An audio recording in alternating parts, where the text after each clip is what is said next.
കേരളത്തിലെ പ്രശസ്തന്മാരായിരുന്ന മുഖ്യമന്ത്രിമാരായിരുന്ന EMS, K Karunakaran, Shri Oommen Chandy, ഇവരുടെ ചരമത്തിന് നമ്മൾ പത്രത്തിൽ നിരത്തുന്ന ആ വെണ്ടയ്ക്കാണ് ഇന്നലെ കർണാടകത്തിൽ നിന്ന് വന്ന ഒരു ആന ഒരു ദിവസം മുഴുവൻ മനുഷ്യനെ പേടിപ്പിച്ചു. നിങ്ങൾ ചിന്തിക്കേണ്ട എന്നാ, നിങ്ങൾ ഇതൊരു പത്രവാർത്ത കാണുമ്പം ബെർട്രാൻഡ് റസ്സൽ പറഞ്ഞിട്ടുണ്ട്, പത്രവാർത്ത കാണുമ്പോൾ നിങ്ങൾക്ക് ഹൃദയവികാരം ഉണ്ടാകുമെങ്കിൽ അതാണ് നിങ്ങളുടെ സെൻസിറ്റിവിറ്റിയുടെ അടയാളം എന്ന് പറഞ്ഞിട്ടുണ്ട്. വല്ലവൻ്റെ നാട്ടിൽ വല്ലവൻ്റെ മക്കൾ എന്നത് കണക്കാക്കി നിൽക്കുകയാണ് ജനം. ആ കൂട്ടത്തിൽ കർഷകർക്കിട്ട് ആക്ഷേപവചനങ്ങൾ ഉന്നയിക്കാൻ അതിനും സമയം കണ്ടെത്തുന്നുണ്ട്. കർഷകരെ പറ്റി മറന്നേക്കൂ, കാരണം കർഷകർ തന്നെ കർഷകരുടെ തൊഴിൽ ഉപേക്ഷിക്കുകയാണ്. ഈ നാട്ടിൽ നിലനിൽപ്പില്ല എന്ന് ഇവിടുത്തെ കർഷക ജനത മനസ്സിലാക്കി കഴിഞ്ഞു. പക്ഷേ കർഷകൻ്റെ അന്ത്യം പോയി അവസാനിക്കുന്നത് നാടിൻ്റെ വിശപ്പിലാണ്, അത് മനസ്സിലാക്കണം. അപ്പോൾ ഇതിൻ്റെ പേഴ്സ്പെക്റ്റീവ് മൊത്തം മാറിപ്പോയിരിക്കുകയാണ്. അത് പറയാനാണ് കേരള ഇൻഡിപെൻഡൻറ്റ് ഫാർമേഴ്സ് അസോസിയേഷൻ കിഫയുടെ പ്രതിനിധിയായിട്ട് ഞാനിവിടെ വന്നിരിക്കുന്നത്. എന്നോട് ചോദിച്ച ചോദ്യം ഇതാണ്, അധിനിവേശം കാരണമായിട്ടില്ലേ? അധിനിവേശം കാരണമായിട്ടില്ലേ എന്ന് ചോദിച്ചു കഴിഞ്ഞാൽ നമ്മുടെ നാടിൻ്റെ ഒരു പൊതുബോധമുണ്ട്. ആ പൊതുബോധം എന്താണ്?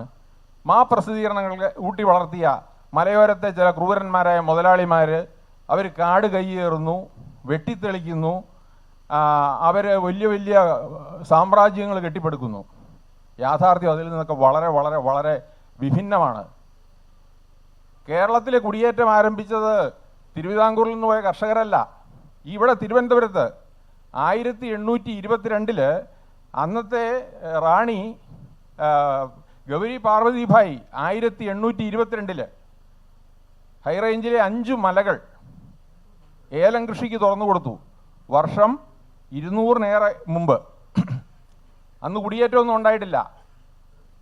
അന്ന് ഈ പറയുന്ന കൃഷിക്കാർ നമ്മുടെ ഈ മലകൾ എല്ലാം ഏലം കൃഷി ചെയ്ത് പണ്ടാര വകയിൽ മുതൽ കൂട്ടണം, അതിന് അവർക്ക് വേണ്ട എല്ലാ ഒത്താശകളും ചെയ്തു കൊടുക്കണം എന്ന് പറഞ്ഞതിൻ്റെ 200-ാം വാർഷികം ആഘോഷിച്ചത് 2022 അപ്പോൾ ഇതിനകത്ത് സ്വാർത്ഥമോഹികളായിട്ടുള്ള ഏതാനും മനുഷ്യരുടെ പടയോട്ടോ തേരോട്ടോ ആ പ്രക്രിയയിൽ കണ്ണുമടച്ച് വന്യമൃഗങ്ങളെല്ലാം കൊല ചെയ്യപ്പെട്ടതല്ല ചരിത്രം. ചരിത്രം ഇവിടെ തമസ്കരിക്കപ്പെടുകയാണ്.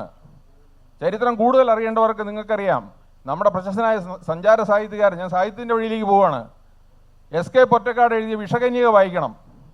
എന്തായിരുന്നു കുടിയേറ്റം? കുടിയേറ്റത്തിൻ്റെ യഥാർത്ഥ ചിത്രം എന്തായിരുന്നു? തിരുവിതാംകൂറിൽ നിന്ന് അപ്പനും അമ്മയും 8-9 ആൺമക്കളും പെൺമക്കളും എല്ലാവരുമായിട്ട് മലബാറിലെയും ഹൈറേഞ്ചിലെയും കന്നിമണ്ണിലോട്ട് പോയവർ നിങ്ങൾക്കിവിടെ സ്ഥലം ഒഴിഞ്ഞു തരിക ചെയ്തത്. ഇന്ന് നാട്ടിൽ നിന്ന് കുടിയേറ്റക്കാരനെ കുറ്റം പറയുന്നവർക്ക് വേണ്ടി അവർ ഒഴിഞ്ഞു മാറുക ചെയ്തത്. നിങ്ങൾക്കിവിടെ കൂടുതൽ സ്പേസ് ഉണ്ടാക്കി തരിക ചെയ്തത്.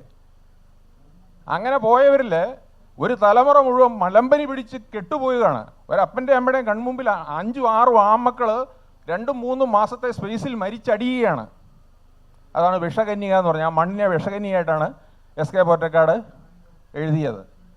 ആ വിഷകന്യയുടെ ആ മണ്ണിലേക്കുള്ള ആസക്തരായിട്ട് വരുന്നവർ ആ വിഷകന്യയുടെ വിഷമേറ്റ് അവിടെ അടിഞ്ഞു തീരുകയാണ്, ആ മണ്ണിൽ വിലയം പ്രാപിക്കുന്ന, അതാണ് ആ സങ്കല്പം. അപ്പോൾ ഇതൊരു നിങ്ങൾ വിചാരിക്കുന്ന ഒരു കാൽപ്പനികമായ മനുഷ്യത്വം ഇല്ലാത്ത ഒരു പ്രക്രിയയല്ല. നിലനിൽപ്പിന് വേണ്ടി ഒരു ജനത നടത്തിയ ഒരു വലിയ ഇതിഹാസത്തെ ഇന്ന് കുറ്റപത്രം ചാർത്തി എല്ലാവരും മിടുക്കരായിട്ട് നിൽക്കുമ്പം ഇത്രയും വാക്കുകളെങ്കിലും പറയേണ്ടതായിട്ടുണ്ട്. നമുക്കറിയാം, നിങ്ങളെല്ലാം വൈൽഡ് വെസ്റ്റ് സ്റ്റോറീസ് വായിച്ചിട്ട് കാണും. അമേരിക്കയിൽ നടന്ന ഒരു കോണ്ടിനെൻറ്റിനെ മുഴുവൻ സായിപ്പ് വരുതിയിലാക്കിയത് വൈൽഡ് വെസ്റ്റ് ഇതിഹാസങ്ങളാണ്. ജോൺ വെയിനെ പോലുള്ള വലിയ നടന്മാർ ഇവിടെ അവർക്ക് പണത്തിൻ്റെ ഇതുണ്ടായിരുന്നു, ലോകം കീഴടക്കം ബ്രിട്ടീഷ് സാമ്രാജ്യ ശക്തിയുടെ പിൻബലം ഉണ്ടായിരുന്നു. ഇവിടെ കാളവണ്ടിയിൽ ഒന്നുമില്ല, പണമില്ല, ഒന്നുമില്ല, 2 ആഴ്ചയ്ക്കുള്ള അരി പോലുമില്ല.